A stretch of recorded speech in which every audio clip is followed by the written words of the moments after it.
এবার আসা যাক আর্টের যে মেলার কথা বলছিলাম, সেই মেলার দ্বিতীয় পর্বের ভিডিওতে। এখানে তোমরা দেখতে পাবে প্রচুর পেন্টিং। এই পেন্টিংগুলো করা হচ্ছে শোভন মান্না বলে একজন আর্টিস্টের।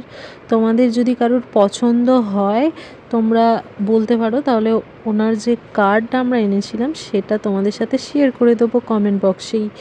তো তোমরা দেখে জানিও তোমাদের পেন্টিংগুলো কেমন লাগছে। এখানে বিভিন্ন ফর্মের রয়েছে, যেমন অয়েল রয়েছে, নর্মাল অ্যাক্রিলিকের রয়েছে, অন্যদিকে ওয়াটার কালার, শেডিং সব কিছুই রয়েছে। এই বড়গুলো মেনলি ছিল অ্যাক্রিলিকের ওপরেই, কিছু তো ওয়াটারের ওপরেই ছিল, আর বিভিন্ন ফর্মে ছিল।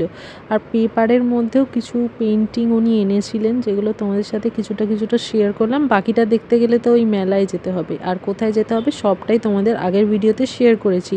এখানে হ্যান্ডমেড জুয়েলারিও প্রচুর কালেকশন ছিল, এবং যেগুলো বেশ ইউনিক ছিল। তবে ওখানে গিয়ে যেটা জানতে পেরেছি যে এই উইকে যে সমস্ত আর্টিস্টরা বা সেলার যাই বলো আছেন, তারা কিন্তু প্রত্যেকেই যে পরের সপ্তাহে থাকবে তা নয়, চেঞ্জ হয়ে যাবে। তো তোমরা প্রত্যেক সপ্তাহে যদি একবার করে ভিজিট করো, তাহলে আরও নতুন নতুন কিছু জিনিস তোমরা দেখতে পাবে। মেলাটা খুব বেশি বড় না, মোটামুটি ছোটোর ওপরেই ছিল, কিন্তু কালেকশন ছিল অনবদ্য এবং সবটাই ভীষণ রকম ইউনিক। এই স্টলটাতেও লিপন আর্ট, মোজাইক আর্ট থেকে শুরু করে ছোট বড় বিভিন্ন ক্লে আর্ট অনেক কিছু দেখা যাবে। এর পরেরগুলো দেখার জন্য পরের পার্টটা